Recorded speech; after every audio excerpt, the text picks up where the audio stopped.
Assalamualaikum warahmatullahi wabarakatuh.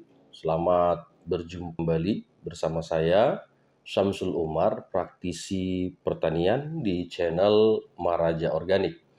Teman-teman semua, hari ini saya akan menjawab pertanyaan dari salah satu pertanyaan yang ada di kolom komentar. Di sini mengatakan bahwa eh, dari @subagio santoso 6289.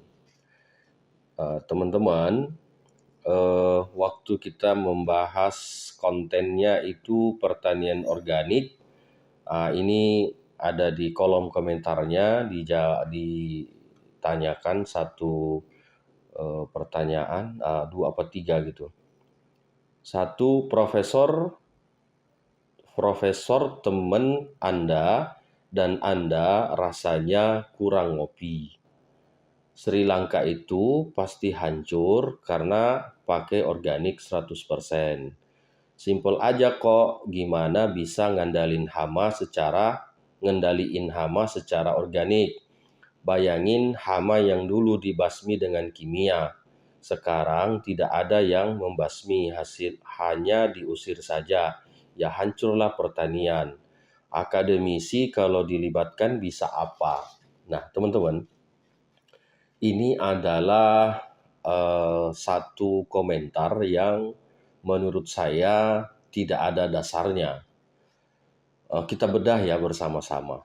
Nah, ini saya di konten itu kan menceritakan bahwa ada teman saya, satu profesor, itu datang langsung ke Sri Lanka meneliti kenapa Sri Lanka negaranya turun produktivitas hasil pertaniannya karena menggunakan 100% organik.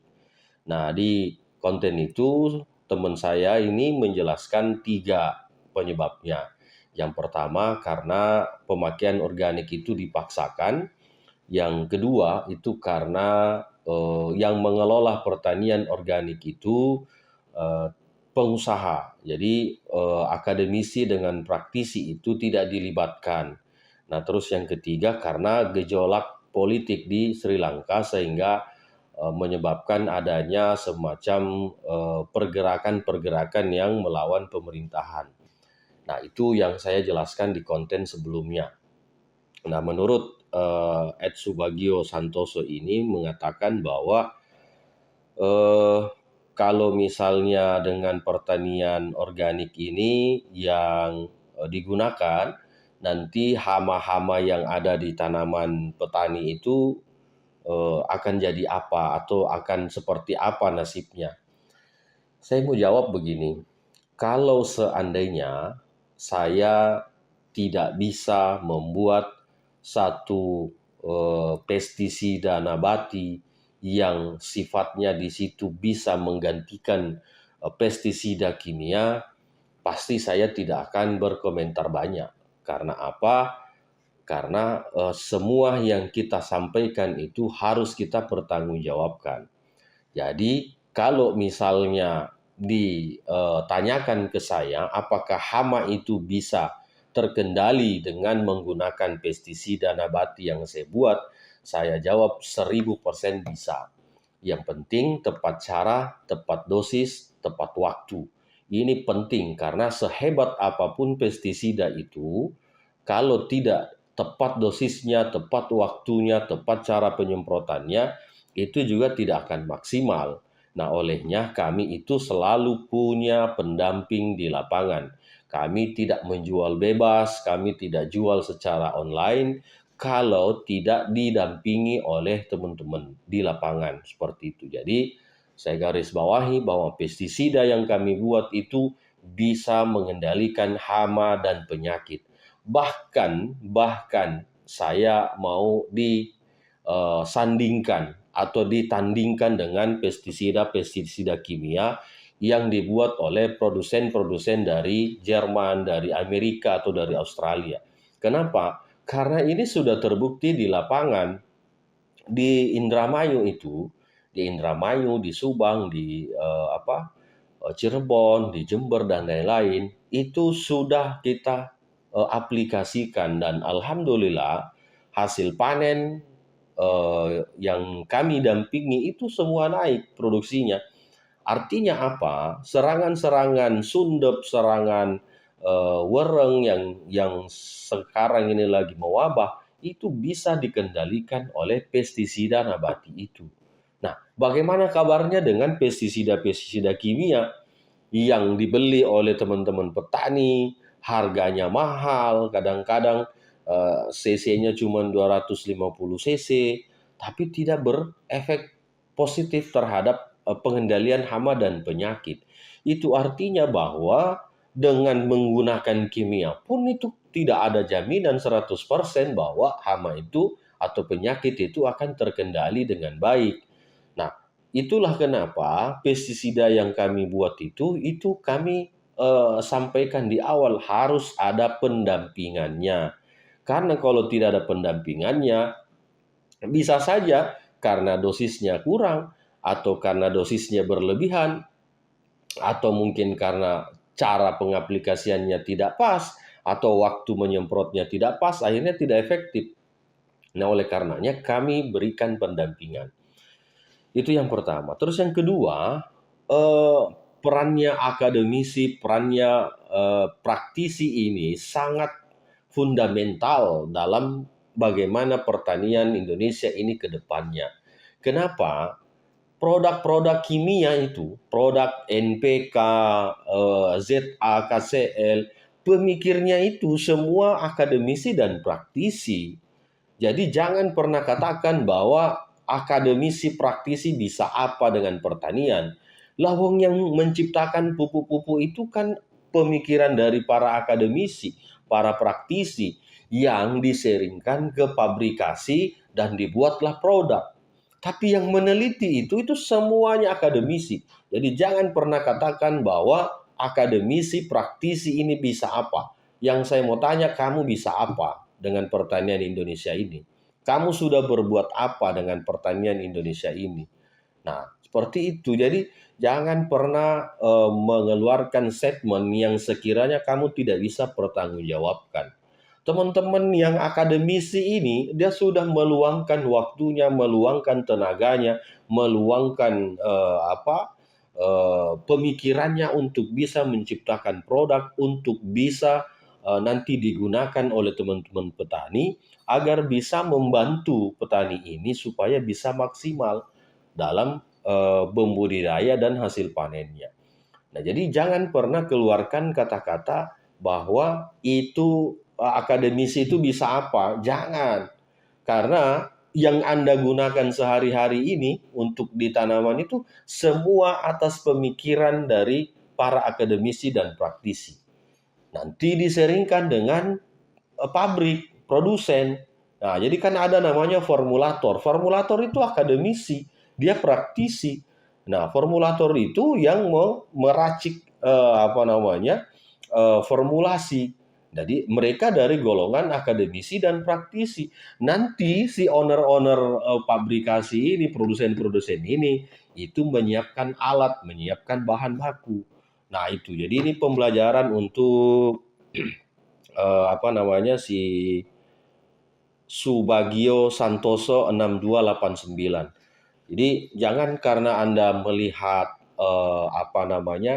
satu channel yang notabene kita belum pernah lihat juga pendampingannya, hanya membaca hanya membaca artikel-artikel, hanya membaca jurnal-jurnal, terus sudah mengatakan ini omong kosong, ini omong kosong, ini omong kosong.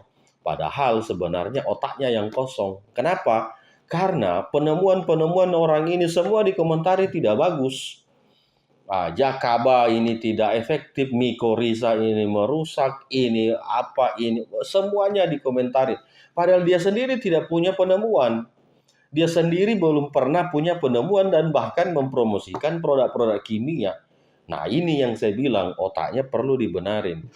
Kalau hanya berbicara hanya istilah-istilah kimia, istilah-istilah pertanian secara secara elegan kelihatannya hidrolisis itu apa, ion kation itu apa.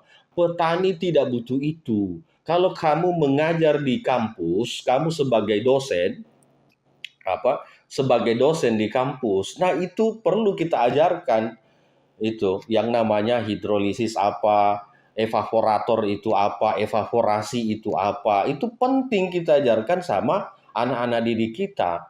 Tapi kalau petani yang notabene hanya berharap bahwa produk apa yang saya pakai terus tanaman saya berhasil, tidak perlu istilah itu, tidak perlu istilah yang saya sebutkan tadi. Coba keluarkan hasil penemuannya. Jangan hanya mengatakan ini tidak bagus, ini tidak bagus, ini tidak bagus. Kalian yang punya yang punya penemuan silahkan keluarkan penemuannya supaya bisa mengintervensi misalnya produk teman-teman yang diciptakan ini untuk dijadikan pembanding. Gitu kan. Nah, kalau misalnya kamu tidak punya penemuan, hanya bermodalkan jurnal yang dibaca, hanya bermodalkan istilah-istilah fisika, kimia, ini kan tidak dibutuhkan oleh petani. Petani ini butuh yang namanya aplikasi di lapangan. Tunjukkan keilmuanmu dengan datang mendampingi petani. Yang petani rusak tanamannya karena penyakit, kresek misalnya di padi, ada hama warengnya, turun langsung berikan pestisida penemuanmu, pupuk penemuanmu, atau bagaimana cara memperbaiki itu supaya apa? Supaya petani yakin, gitu maksudnya. Nah, sama seperti saya mau katakan bahwa disampaikan juga sama si Ed Subagio ini bahwa tunjuk pestisidanya yang pernah ditunjukkan di channelnya. Saya lihat bahwa pestisida yang dibikin itu daun mimba dengan ada bahan-bahan tambahan itu sudah ditumbuk lalu dihapus. Itu bodoh namanya. Itu tidak berdasar, tidak punya ilmu. Karena cara membuat pestisida organik itu nggak begitu.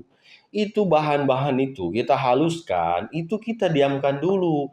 Nanti terjadi penguraian di situ, nanti muncul yang alkoholnya, muncul asetatnya di situ, asam asetatnya. Supaya apa? Supaya tadi ini zat-zat dan unsur-unsur kimia dari bahan-bahan ini dapat berfungsi sebagai pestisida untuk mengendalikan hama dan penyakit. Bukan langsung ditumbuk-tumbuk, langsung diperas, langsung diaplikasi. Itu namanya keliru. Cara membuat pestisida itu nggak begitu. Cara membuat pestisida organik itu tidak begitu. Diamkan dulu. Diamkan 1 minggu, nanti unsur-unsur gas di situ yang nantinya akan menjadi alkohol dan asam asetat baru diaplikasi ke tanaman supaya bisa mengendalikan hama dan penyakit. Gitu. Jadi perlu pencerahan lah. Jadi menurut saya lebih bagus itu belajar lagi daripada harus mengomentari penemuan orang-orang, ini tidak bagus, ini omong kosong. Nah, yang ada nanti bahwa kita menyesatkan petani, bingung petaninya. Ini yang benar yang mana ini? Padahal kalau kita mau lebih profesional, lebih baik kita menciptakan produk. Kita menciptakan dulu produk, kita teliti satu formulasi, nanti setelah diaplikasi, baik hasilnya, baru kita perkenalkan ke teman-teman petani. Ini loh pestisida yang baik, yang lain itu tinggalkan saja. Ini yang paling baik, ini penemuan saya, ini hasil karya saya. Kalau bisa keluarkan hak ciptanya, gitu. Supaya apa? Tidak bisa diklaim oleh orang lain. Nah, itu teman-teman. Jadi untuk Ed Subagio, Bapak suruh belajar lagi lah gurunya. Belajar lagi supaya lebih pintar, lebih cerdas.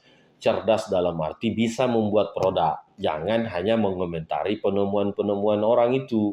Nah, karena orang-orang ini sudah berupaya keras untuk menciptakan produk. Istilahnya pupu gendruwo omong kosong. Lah si penemunya ini kan sudah meneliti bahwa nanti ada step-stepnya itu yang kurang, jangan dibilang omong kosong. Sampaikan ke penelitinya, Pak, ini mungkin kurang, waktunya ini harus sekian hari. Ya, kita menegur, kita mengkoreksi itu dengan cara bijak, jangan kita bilang omong kosong. Nah, karena nanti kalau orangnya marah, bisa-bisa Anda diserang balik, kan seperti itu. Nah, di dalam dunia pertanian ini, kita tidak perlu merasa paling pintar, kita tidak perlu merasa paling hebat. Karena apa? Pertanian ini cukup luas. Kita ini petaninya di Indonesia ini kan berjuta-juta orang. Jadi kalau niatnya kita mau memberikan pencerahan kepada petani, turun dong ke lapangan, aplikasikan keilmuannya agar bisa berdampak positif. Tapi kalau niat Anda hanya mencari follower, hanya mencari cuan pada viewers yang menonton video Anda, nah betul lah langkah-langkah yang Anda lakukan itu. Itu kan teman-teman petani ini rata-rata punya handphone. Kalau dia mau mencari istilah-istilah pertanian itu, dia cukup membuka Google. Dia cukup membuka translate-translate kalau misalnya itu berbahasa asing. Karena semua yang Anda jelaskan itu ada di Google. Yang tidak ada itu adalah aplikasi. Aplikasi langsung mendampingi petani, membantu teman-teman petani yang tadinya padinya kurus, kita dampingin, bisa subur lagi. Yang tadinya terserang hama, dengan kita datang, kita mendampingi, kita memberikan produk, itu bisa terkendali hamanya, terkendali penyakitnya. Itu baru. Nah, kalau istilah-istilah saja, untuk apa? Di Google ini, di Google semuanya ada. Istilah yang Anda jelaskan dari A sampai Z itu ada. Dan itu cocoknya dijelaskan di kelas, di anak-anak S1. Nah, itu bisa dijelaskan itu. Nah, tapi kalau yang praktek di lapangan tidak butuh penjelasan itu. Nah, itu hanya membranding bahwa Anda pintar menjelaskan bahasa-bahasa kimia, bahasa fisika, bahasa biologi saja. Tapi yang paling penting, seberapa banyak yang Anda sudah bantu untuk menyelamatkan atau meningkatkan pertanian dari teman-teman petani. Itu yang lebih penting. Petani ini tidak butuh kita bicara, butuh hasil dari apa yang kita bicarakan gitu. Saya kira begitu teman-teman. Jawaban saya untuk teman-teman yang berkomentar. Jadi kalau di konten saya itu 100% saya akan jawab. Jadi silahkan saja berkomentar, nanti pasti akan saya jawab. Satu persatu pasti akan saya jawab. Terima kasih teman-teman semuanya. Kita berjumpa lagi di konten-konten berikutnya. Assalamualaikum warahmatullahi wabarakatuh.